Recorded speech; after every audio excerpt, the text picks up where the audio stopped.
Cookery சேனலை பார்த்து யார் வேணாலும் சமையல் பண்ணலாம். ஆனா சுவையான சமையல் பண்றது எப்படி? நான் இதயம் நல்லெண்ணெயில சமையல் பண்றேன். ஆஹா ஓஹோன்னு பாராட்டுறாங்க. நீங்களும் இதயம் நல்லெண்ணெயில சமையல் பண்ணுங்க, பாராட்ட வாங்குங்க. தினம் தோறும் வாங்குவே இதயம் இதயம். வணக்கம். செய்திச் சுருக்கம். இந்தியா புரூனே உறவில் புதிய சகாப்தம் தொடக்கம். பிரதமர் மோடி நிகழ்ச்சி. தென்கிழக்கு ஆசிய நாடான புரூனேவுக்கு கடந்த 40 ஆண்டுகளில் முதல் முறையாக பிரதமர் மோடி அரசுமுறை பயணம் மேற்கொண்டார். அங்கு அவருக்கு அந்நாட்டு அமைச்சர்கள், அரசு அதிகாரிகள், இந்திய வம்சாவளியினர் உற்சாக வரவேற்பு அளித்தனர். புரூனே சுல்தான் ஹாஜி ஹஸ்னல் போல்கியாவுடன் அவரது பிரம்மாண்ட இல்லத்தில் இந்தியா புரூனே இடையேயான இருதரப்பு உறவுகள் குறித்து பிரதமர் மோடி பேச்சுவார்த்தை நடத்தினார். அப்போது பேசிய மோடி, இந்தியாவும் புரூனேவும் தங்கள் ராஜதந்திர உறவுகளை மேம்படுத்தப்பட்ட நட்பாக உயர்த்தியுள்ளது. இந்தியாவின் கிழக்கு கொள்கை இந்தியா பசிபிக் பார்வையில் புரூனே ஒரு முக்கிய இடத்தில் உள்ளது. நாம் ஒருவருக்கொருவர் உணர்வுகளை மதிக்கிறோம். எனது புரூனே பயணமும் பேச்சுவார்த்தையும் இருதரப்பு உறவுகளுக்கு ஒரு வழிமுறையை வழங்கும் என நம்புகிறேன். புரூனே சுல்தான் தலைமையில் இரு நாடுகளின் உறவு நாளுக்கு நாள் அதிகரிக்கும் என உறுதியளிக்கிறேன் எனவும் பேசினார். இந்த சந்திப்பின் போது இரு நாடுகளுக்கு இடையே பல்வேறு புரிந்துணர்வு ஒப்பந்தங்கள் கையெழுத்திட்டு பரிமாற்றம் செய்து கொண்டனர். புரூனே சுல்தான் ஹாஜி ஹஸ்னல் போல்கியாவை சந்தித்ததில் மிக்க மகிழ்ச்சி என பிரதமர் மோடி தெரிவித்துள்ளார். இந்த சந்திப்பின் போது இரு நாடுகளுக்கு இடையேயான இருதரப்பு உறவை மேலும் வலுப்படுத்தும் முயற்சி உட்பட விரிவாக விவாதித்தோம். வர்த்தகம் மற்றும் வர்த்தக ரீதியிலான உறவுகள் பரிமாற்றங்களும் விரிவுபடுத்தப்படும். புரூனே பயணம் பயனுள்ளதாக இருந்தது. இது வலுவான இந்தியா புரூனே உறவில் புதிய சகாப்தத்தை துவக்கி வைத்துள்ளது. இரு நாடுகளின் நட்பு ஒரு சிறந்த இடத்துக்கு செல்ல பங்களிக்கும். புரூனே அரசு மற்றும் மக்கள் என் மீது காட்டிய அன்பு மற்றும் விருந்தோம்பலுக்கு நன்றியும் தெரிவித்துள்ளார். ஹரியானா சட்டசபை தேர்தலில் களமிறங்கும் வினேஷ் போகட், ராகுலுடன் திடீர் சந்திப்பு. பிரான்சில் கடந்த மாதம் நடந்த பாரிஸ் ஒலிம்பிக் மல்யுத்த போட்டியில் இந்திய வீராங்கனை வினேஷ் போகட் இறுதி சுற்று வரை முன்னேறினார். போட்டியன்று 50 கிலோவை விட 100 கிராம் எடை கூடுதலாக இருப்பதாக கூறி அவர் தகுதி நீக்கம் செய்யப்பட்டார். இதனால் மனமுடைந்த அவர் மல்யுத்த போட்டிகளிலிருந்து விலகுவதாக அறிவித்தார். இருப்பினும் வினேஷ் போகட்டுக்கு வெள்ளி வென்றவருக்கான வெகுமதியும் மரியாதையும் வழங்கப்படும் என ஹரியானா மாநில அரசு கூறியது. தாயகம் திரும்பிய அவருக்கு டெல்லியில் உற்சாக வரவேற்பளிக்கப்பட்டது. எதிர்வரும் ஹரியானா சட்டசபை தேர்தலில் போட்டியிட வினேஷ் போகட்டை சம்மதிக்க வைக்கும் முயற்சியில் பல்வேறு கட்சியினர் ஈடுபட்டு வருவதாக தகவல் வெளியானது. இந்த நிலையில் ஹரியானா தேர்தலில் வினேஷ் போகட் காங்கிரஸ் வேட்பாளராக போட்டியிட வாய்ப்புள்ளதாக கூறப்படுகிறது. ஹரியானா சட்டசபையில் உள்ள 90 இடங்களுக்கு அக்டோபர் 5 தேர்தல் நடக்க உள்ளது. இதற்காக பாஜக, காங்கிரஸ், ஆம் ஆத்மி உள்ளிட்ட கட்சிகள் தீவிரமாக தயாராகி வருகின்றன. ஹரியானாவில் பாஜக ஆட்சியை எப்படியாவது முடிவுக்கு கொண்டு வர ராகுல் முடிவு செய்துள்ளார். இதற்காக அரசுக்கு எதிரான அனைவரையும் ஒன்று திரட்டும் முயற்சிகள் எடுக்கப்பட்டுள்ளன. முதற்கட்டமாக ஆம் ஆத்மியுடன் கூட்டணி அமைத்துள்ளது. அடுத்த கட்டமாக பாஜகவுக்கு எதிராக டெல்லி வீதிகளில் போராட்டம் நடத்திய மல்யுத்த வீராங்கனைகளை களமிறக்க ஏற்பாடுகள் நடக்கிறது.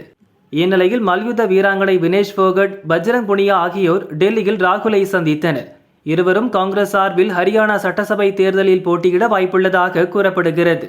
இவர்கள் போட்டியிடாவிட்டாலும் காங்கிரஸ் சார்பில் பிரச்சாரம் செய்ய இருவரும் களமிறங்குவார்கள் என அடித்து சொல்கின்றனர் காங்கிரஸ் நிர்வாகிகள். அதை உறுதி செய்யும் வகையில் ராகுலுடன் அவர்களின் சந்திப்பும் அமைந்துள்ளது. ஹாஸ்பிட்டலில் பாதுகாப்பை அதிகரிக்கணும், மாநில அரசுகளுக்கு உத்தரவு. மேற்குவங்க மாநிலம் கொல்கத்தாவில் பயிற்சி பெண் டாக்டர் பாலியல் பலாத்காரம் செய்யப்பட்டு கொல்லப்பட்ட சம்பவம் நாடு முழுவதும் அதிர்ச்சியை ஏற்படுத்தியது.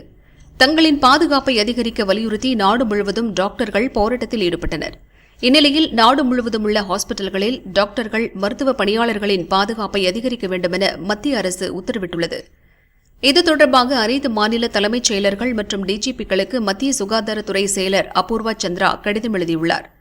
மாவட்டம் தோறும் நோயாளிகள் வருகை அதிகமுள்ள ஹாஸ்பிட்டலின் பட்டியலை தயாரித்து அங்கு பாதுகாப்பு அம்சங்களை அதிகரிக்க வேண்டும். டாக்டர்கள், மருத்துவ பணியாளர்கள் பாதுகாப்பை உறுதி செய்ய வேண்டும். தேவையான இடங்களில் சிசிடிவி கேமரா அமைத்து அதன் காட்சிகளை உள்ளூர் போலீசாருடன் விரைவாக பகிரும் வகையில் வழிமுறைகளை வகுக்க வேண்டும். ஹாஸ்பிட்டல்களில் நோயாளிகள், உறவினர்கள், மாணவர்களை உள்ளடக்கிய உள்பாதுகாப்பு குழுவை அமைக்க வேண்டும். ஹாஸ்பிட்டல், மருத்துவ நிறுவனங்களில் மேற்கொள்ளப்பட்ட பாதுகாப்பு அம்சங்கள் குறித்து வருகிற 10ஆம்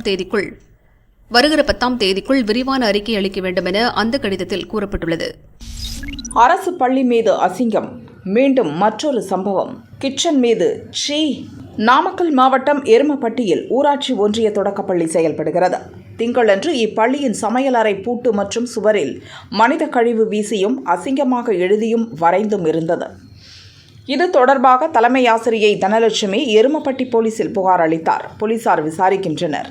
பள்ளியில் மனித கழிவு பூசப்பட்டதற்கு மத்திய இணை அமைச்சர் முருகன் கண்டனம் தெரிவித்துள்ளார். பள்ளிகள், பொது இடங்களில் இதுபோன்ற அருவருக்கத்தக்க கொடூரங்கள் தொடர்ந்து வருகிறது.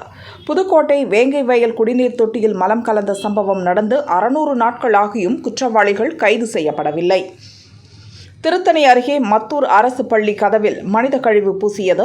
மேட்டூர் அடுத்த கொளத்தூரில் ஊராட்சி ஒன்றிய நடுநிலைப் பள்ளியில் சமையலறை மீது மனித கழிவு வீசப்பட்ட சம்பவங்களில் இதுவரை எந்த நடவடிக்கையும் எடுக்கவில்லை. தமிழகத்தின் பல கிராமங்களில் தீண்டாமை, இரட்டை குவளை, இரட்டை சுடுகாடு, கோயிலுக்குள் பட்டியலின மக்கள் செல்ல முடியாத நிலை உள்ளது. திராவிட மாடல் சாதனை ஆட்சி நடத்துவதாக தற்பெருமை பேசும் முதல்வர் ஸ்டாலின் இதுபோன்ற அவலங்களுக்கு என்ன பதில் சொல்லப் போகிறார் என மத்திய இணை அமைச்சர் முருகன் கேட்டுள்ளார். அதிமுக பொதுச் செயலாளர் பழனிசாமி தமது அறிக்கையில் பள்ளியில் மலம் வீசும் இழி செயலில் ஈடுபடுகிறார்கள் என்றால் திமுக ஆட்சியில் சட்டத்தின் மீதான பயம் குற்றவாளிகளுக்கு அறவே இல்லை என்பது தெளிவாகிறது என கூறியுள்ளார். வேங்கை வயல் குடிநீர் தொட்டியில் மனித கழிவு கலந்த சம்பவத்தில் திமுக அரசு உரிய நடவடிக்கை எடுத்திருந்தால் இன்று இந்த சம்பவம் நடந்திருக்காது. மைக் கிடைத்தால் சமூக நீதி பற்றி வாய்கிழிய பேசும் முதல்வர் ஸ்டாலின் தமது ஆட்சியில் சமூக நீதியை நிலைநாட்ட நடவடிக்கை எடுக்கவில்லை என்று பழனிசாமி கண்டித்துள்ளார். பாலியல் புகாரில் சிக்கினால் 5 ஆண்டுகள் நடிக்க தடை, நடிகர் சங்கம் தீர்மானம். கேரளாவில் ஹேமா கமிட்டி அறிக்கை வெளியாகி மலையாள திரையுலகில் பெரும் அதிர்வலைகளை ஏற்படுத்தி வருகிறது. முன்னணி நடிகர்கள், இயக்குநர்கள் பலர் பாலியல் புகாரில் சிக்கி வருகின்றனர். இந்நிலையில் ஹேமா கமிட்டியின் முழுமையான அறிக்கையை வரும் 9ஆம் தேதி கோர்ட்டில் கேரள அரசு சமர்ப்பிக்க உள்ளது. விடுபட்ட பக்கங்கள் உள்பட முழுமையான அறிக்கையை சீலிடப்பட்ட கவரில் கேரள அரசு சமர்ப்பிக்க உள்ளது. இந்த சூழலில் தென்னிந்திய நடிகர் சங்க பெண் உறுப்பினர்கள் ஆலோசனை கூட்டம் சென்னை டி நகரில் இன்று நடந்தது.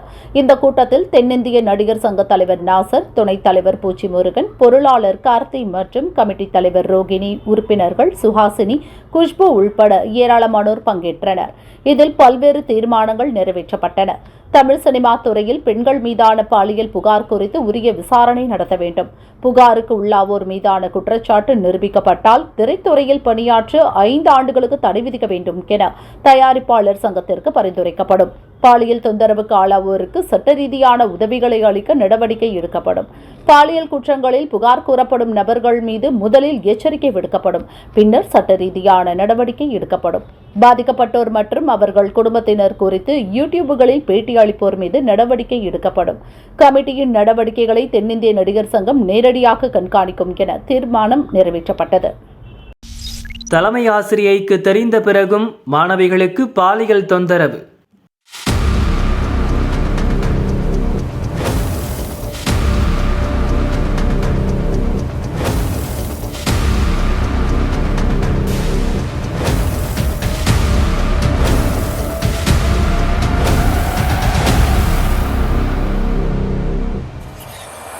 திருச்சி மேலப்புதூரில் உள்ள தொடக்கப் பள்ளியில் 100க்கும் மேற்பட்ட மாணவ மாணவிகள் படிக்கின்றனர்.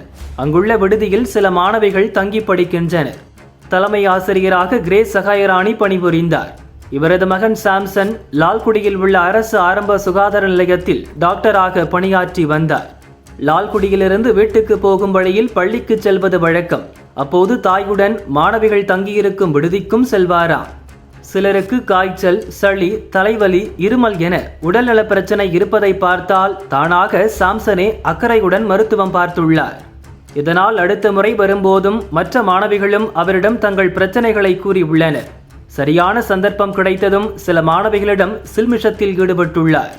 கடந்த 6 மாதத்துக்கு மேலாக இப்படி மாணவிகளுக்கு சாம்சன் பாலியல் தொல்லை கொடுத்ததாக கூறப்படுகிறது. சாம்சனின் தொல்லையால் மன உளைச்சல் அடைந்த யாரோ ஒரு மாணவியின் பெற்றோர் 1098 ஹெல்ப்லைனுக்கு புகார் செய்தனர். அதன் அடிப்படையில் திருச்சி மாவட்ட சமூக நலத்துறை அலுவலர் விஜயலட்சுமி கோட்டை அனைத்து மகளிர் காவல் நிலையத்தில் புகார் அளித்தார்.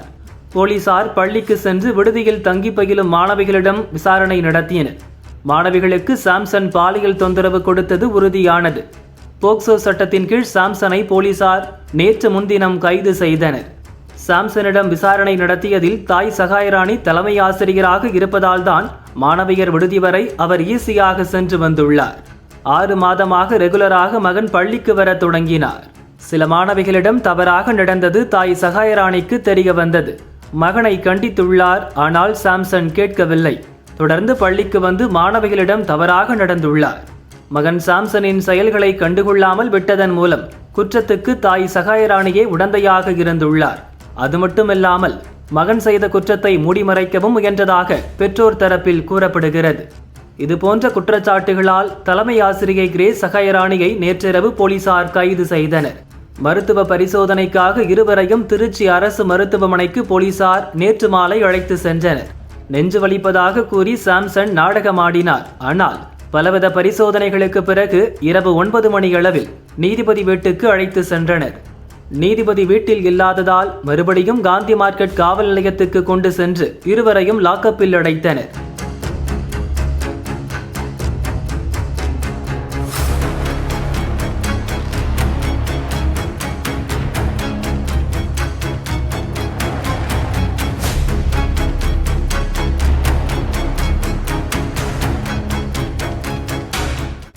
இன்று பிற்பகல் 1 மணிக்கு திருச்சி மகளிர் கோர்ட்டில் ஆஜர்படுத்தினர். இருவரையும் 3 நாள் நீதிமன்ற காவலில் வைக்க நீதிபதி ஜெயப்பிரதா உத்தரவிட்டார். அதைத் தொடர்ந்து திருச்சி மத்திய சிறையில் உள்ள மகளிர் சிறையில் தாய் சகாயராணியும் ஆண்கள் சிறையில் மகன் சாம்சனும் அடைக்கப்பட்டனர். இருவரையும் படம் பிடிக்க பத்திரிகையாளர்கள் போட்டி போட்டனர். ஆனால் போலீசார் இருவரையும் படம் பிடிக்க விடாமல் வேனில் நீண்ட தூரம் சுற்றி போலீஸ் நிலையத்துக்கு அழைத்து சென்றனர்.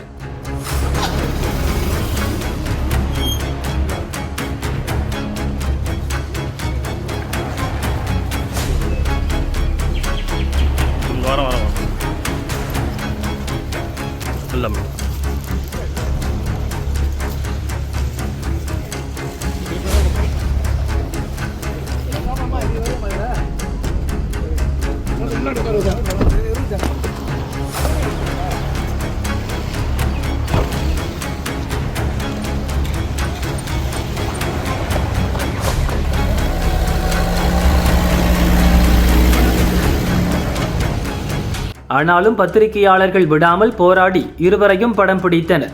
உடனே போலீசார் சாம்சனுக்கு துண்டை கொடுத்து முகத்தை மறைத்துக் கொள்ள உதவினர். கிரேஸ் சகாயராணியின் முகத்தை மூடியவாறு அழைத்து சென்றனர். திருடனின் புகைப்படத்தை பத்திரிகையில் வெளியிடும் போலீசார் பாலியல் குற்றவாளிகளுக்கு பாதுகாப்பு கொடுப்பது ஏன் என கோர்ட்டுக்கு வந்த பெண்கள் பேசிக் கொண்டனர். சிறையில் அடைக்கப்பட்ட டாக்டர் சாம்சனை சஸ்பெண்ட் செய்து சுகாதாரத்துறை உத்தரவிட்டுள்ளது.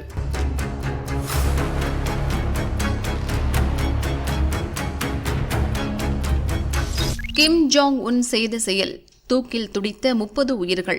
வடகொரியாவில் அதிர்ச்சி. உலகளவில் சர்வாதிகார தலைவராகவும் சர்ச்சை நாயகராகவும் திகழ்பவர் வடகொரிய அதிபர் கிம் ஜாங் உன். தடாலடியாக அவர் செய்யும் காரியம் சர்வதேச அளவில் அடிக்கடி பேசுபொருளாகிவிடுகிறது.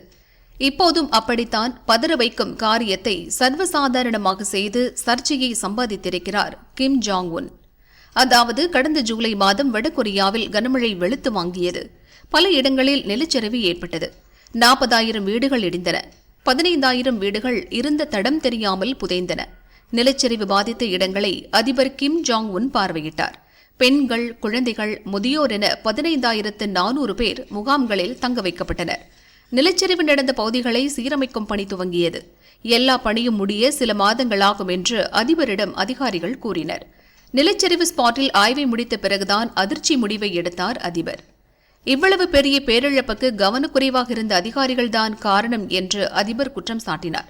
இறுதியாக கடமை தவறியதாக 30 அதிகாரிகள் மீது குற்றம் சாட்டப்பட்டது. அவர்களில் சிலர் ஊழல் செய்ததாகவும் புகார் எழுந்தது. அனைவருக்கும் அதிகபட்ச தண்டனையாக மரண தண்டனை விதித்தார் கிம் ஜாங் உன்.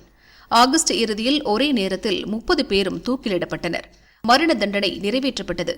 இந்த தகவல் இப்போதுதான் வெளியே கசிந்துள்ளது. வடகொரியாவில் தூக்கு தண்டனை விதிப்பது கோவிட்டுக்கு பிறகு அதிகரித்துவிட்டது. எந்த நேரத்தில் தங்கள் கழுத்துக்கு கயிறு வரும் என்று தெரியாமல் அதிகாரிகள் பதறிக்கொண்டிருக்கின்றனர். கோவிட்டுக்கு முன்பு ஆண்டுக்கு 10 மரண தண்டனை வரை நிறைவேற்றப்பட்டு வந்தது. இப்போது ஆண்டுக்கு 100 பேர் தூக்கிலிடப்படுகின்றனர். 10 மடங்கு தூக்கு தண்டனை அதிகரித்திருக்கிறது.